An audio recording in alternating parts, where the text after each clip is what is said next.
বিয়ে করলে কালো মেয়েকেই করুন, কারণ কালো মেয়ের কলঙ্ক নেই, ফর্সা মেয়ের ভরসা নেই। নারীর ভালোবাসা পেতে সব পুরুষই চায়, কিন্তু তাদের সম্মান খুব কম পুরুষই দেয়। সরকারি চাকরি বা বেসরকারি চাকরি কোনো ফ্যাক্ট না। আপনার মেয়ের মানুষের সাথে বিয়ে দিচ্ছেন না অমানুষের সাথে দিচ্ছেন, সেটা দেখুন। এক দৃষ্টিতে তাকিয়ে থাকা পুরুষের দুটি চোখ নারীদের অনেক অপ্রস্তুতে ফেলে দেয়। লাইফটা হলো ফটোগ্রাফ, একে ভালো করে এডিট করো, তারপর দেখো লোকে তোমাকে লাইকও করবে আর ফলোও করবে। স্মৃতি এমন একটা জিনিস যার জন্ম আছে মৃত্যু নেই।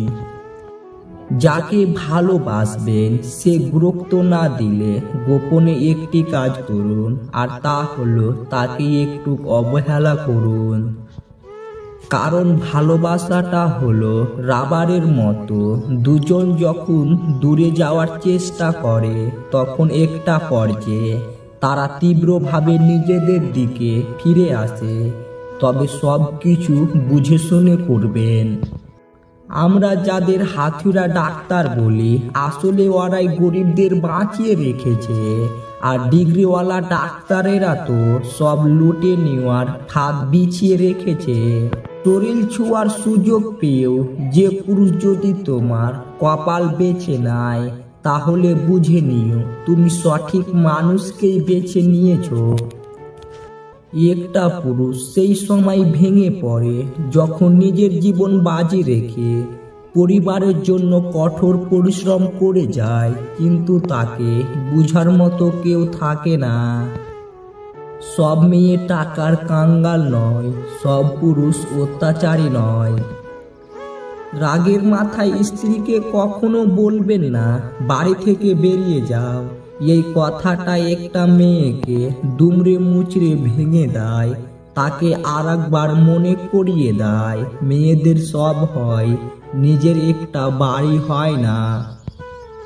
যখন অর্থ থাকে তখন সবাই কেমন আপন হয়েই থাকে, আর অর্থ না থাকলে পরিচিত মানুষগুলোও পর হয়ে যায়।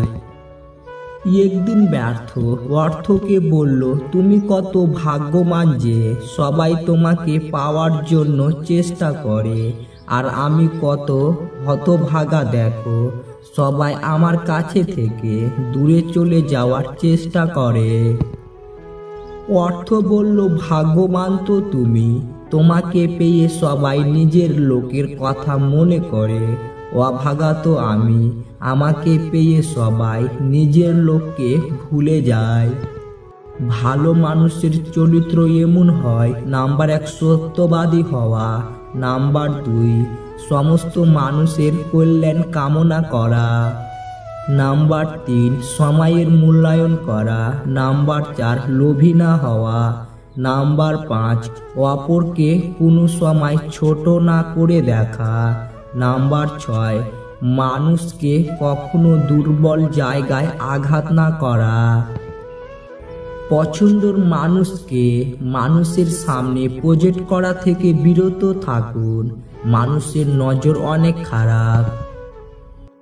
অতীত নিয়ে সব সময় পড়ে থাকলে তোমার এক চোখ অন্ধ, আর অতীতকে ভুলে গেলে তোমার 2 চোখই অন্ধ।